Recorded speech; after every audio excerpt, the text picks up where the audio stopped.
Welcome back, book besties. We are gathered here today for my February wrap up. I read 8 books in February and DNF'd 1. Overall, it was a very good reading month, actually. The majority, like 90% of these actually, were 4 stars and above. So it was a very, very good month. Starting off not so strong though, we read My Husband's Wife by Jane Corey. This is a thriller. We're following a young lawyer named Lily and her husband Ed, who's an artist, when a mother-daughter duo moves in next to Lily and Ed. Lily and Ed begin to babysit Carla, who is the little girl that lives next to them. Lily takes on a murder case, and from there it all just kind of gets tangled, and to be honest, I can't even entirely remember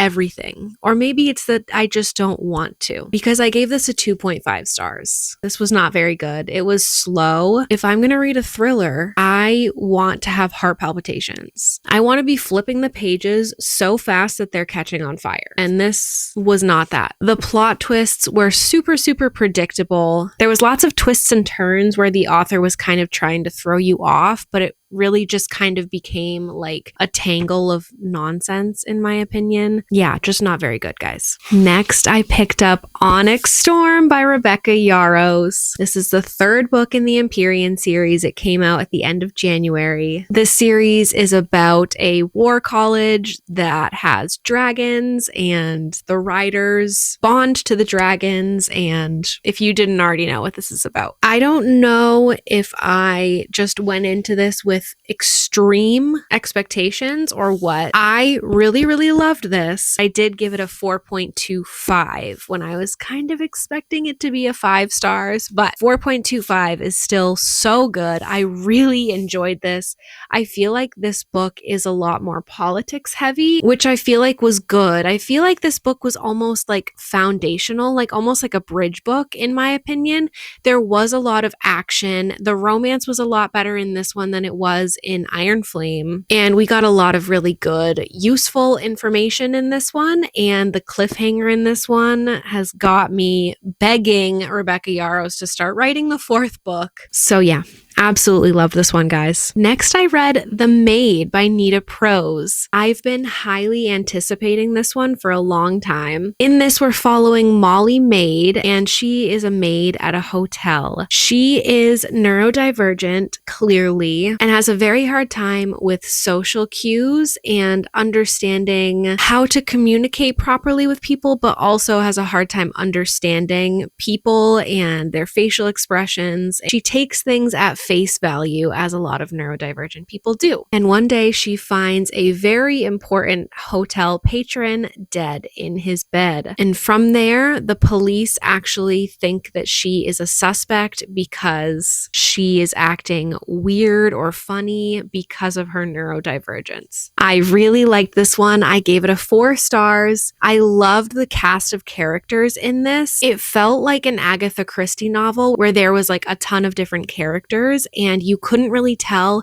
which ones were suspicious, which ones were like on Molly's side. And I found it very interesting to read from her perspective. In Molly's head, she doesn't see when certain people are acting suspicious, but you as the reader can tell. So you're just like screaming at Molly through the pages like, girl, no, he's so suspicious. But she just doesn't pick up on his social cues, so she doesn't know. I read the Goodreads reviews for this, and a lot of people don't like this because they think that Molly is like naive and like immature, but I don't think they understand that she's neurodivergent. Next, I read Yours Truly by Abby Jimenez. I loved this book. In this book, we're following Brianna and Jacob. They are both doctors at the same hospital, but Jacob is the newbie doctor. Brianna is up for a promotion, but when Jacob comes into the picture, she feels threatened. Pretty early on, we find out that Brianna's younger brother brother needs a kidney transplant. And as Brianna and Jacob grow closer, we have a fake dating situation. And we also have Jacob giving Brianna's little brother his kidney. Jacob is super relatable, in my opinion. Just his anxiety is so relatable. I don't think my anxiety is as intense as his, but definitely relatable. I just loved that part of it, but I also loved them as a couple, and I am starting to realize that I think that Abby Jimenez might actually be my favorite romance writer. I've only read 2 of her books, but both of them have been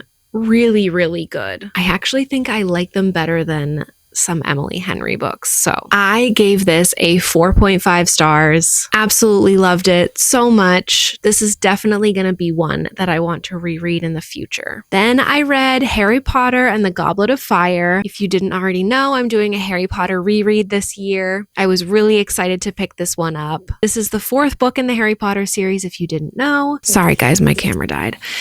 In this one, Harry has to compete in the Triwizard Tournament, which is a super deadly tournament that has been going on for thousands of years at Hogwarts. I really, really like this one, guys. There was so many things in here that are not in the movies, which I really am loving rediscovering, as I say every single time I review one of these. I gave this a 4.5 stars. I'm finding these very hard to rate though. It doesn't feel right to rate these. But yeah, 4.5 stars if I had to give it a rating. Just so good. Then I DNF'd Lessons in Chemistry by Bonnie Garmis. I'm actually very surprised that I DNF'd this. If you've watched my channel before, you know that I have a really hard time with anything academia, and I just found this to be like very academic, and I just wasn't connected to the characters. I DNF'd this at 25%. I'm willing to give it another try, but also at the same time, there's so many other books that I want to read instead. So I don't know if I will give this a try again unless somebody can convince me to read this. I probably DNF'd it like right as it was about to get good. I kind of felt like this would be a book that would be like right up my alley, but I just wasn't feeling it. And I felt myself slowly getting into a slump the more I listened to it. So I was like, no, I'm just going to stop it here so I don't get slumpy. Then